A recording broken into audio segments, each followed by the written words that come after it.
For the second time in 2 updates, a car in CDT has had a custom colour. And for the second time in 2 updates, I've accidentally changed that. God damn it. Anyway, aside from that little cock-up, I've got no problems with this as far. Roll the intro.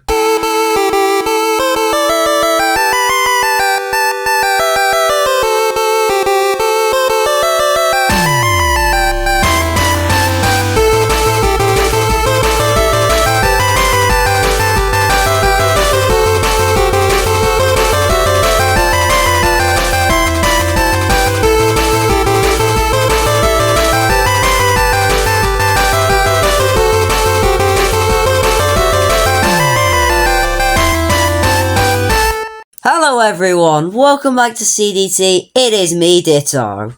Love that new intro. Anyway, what I have here is the brand new Porsche Mission X, which is a very interesting thing. I have lots of information on it. First of all, is where they've chosen to hold the event. The car factory. Now, the car factory wasn't on the original map here. It was part of an event where you had to build it. And that event would also give you this spoiler. Which means that this spoiler is the first and only prize to ever return from like a barn hunt or anything. Pretty cool. Please bring some event cars back, Foxy. Like the Nissan 400Z. Or the Reliant Robin. Or the Polestar 1, because I really want that. Now, in the original Car Factory event, the prize car was a Jaguar CX-75, which I didn't get.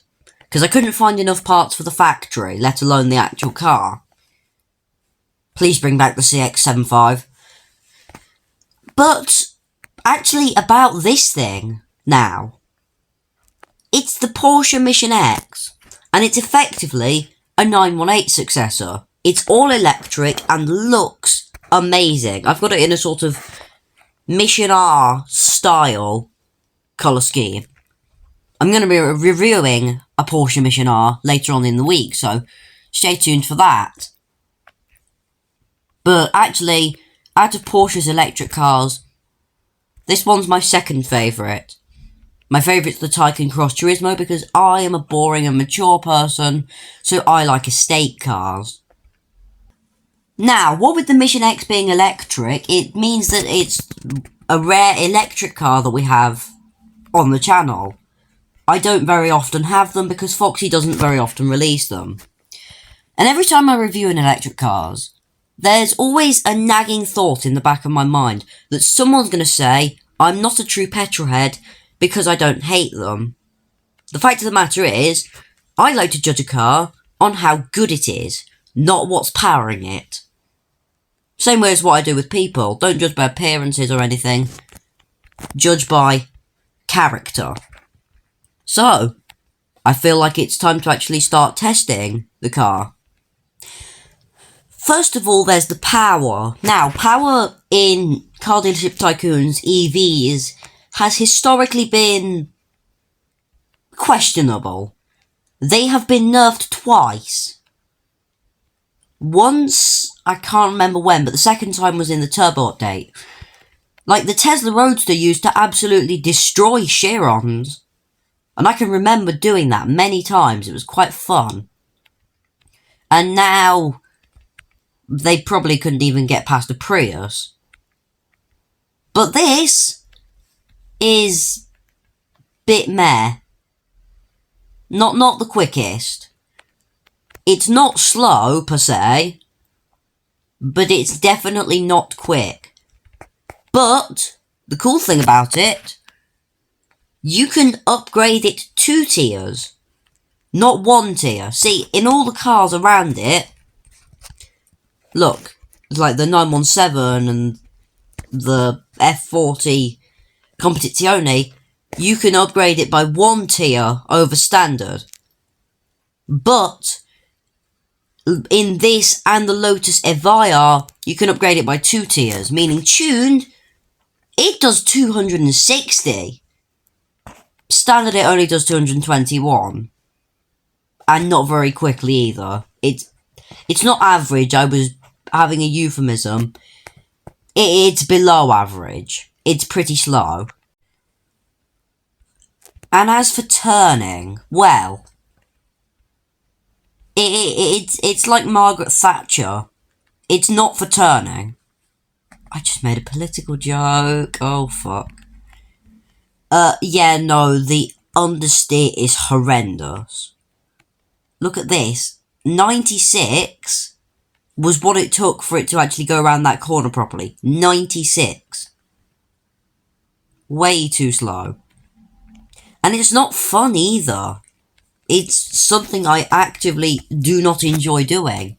Not even boring, just not fun at all. Really don't like it. I don't think I'm going to like this Mission X. Still, at least it'll keep those people that are so-called purebred petrol heads that think that all electric cars are just wheelie bins with Duracells in them. Piece of shit. Hopefully it's going to be a good drift car then, because it'll really need it to be saved. And it's Maybe it'd help if my phone actually responded to what it was being told to do, but here we are. Right, I'm going to take it up to this long, shallow corner here. And that's not bad, but it's really heavy. So it sort of underdrifts. It drifts for far too long and far too ahead of the corner. It's not fun. But it is easy to get back into line, because it barely gets out in the first place. But the weight behind it does mean that you can, if my phone was to respond, hold on, let me respawn it, spin all the way round in a 360. Famous last words here, watch this. Really fun. Only fun thing this car's ever done. Still, maybe it's for the track. Because, honestly, if it sets a good lap time here, which I doubt it will, that'll be its one saving grace. Yeah, I'm really not sure about this, but at least it looks cool.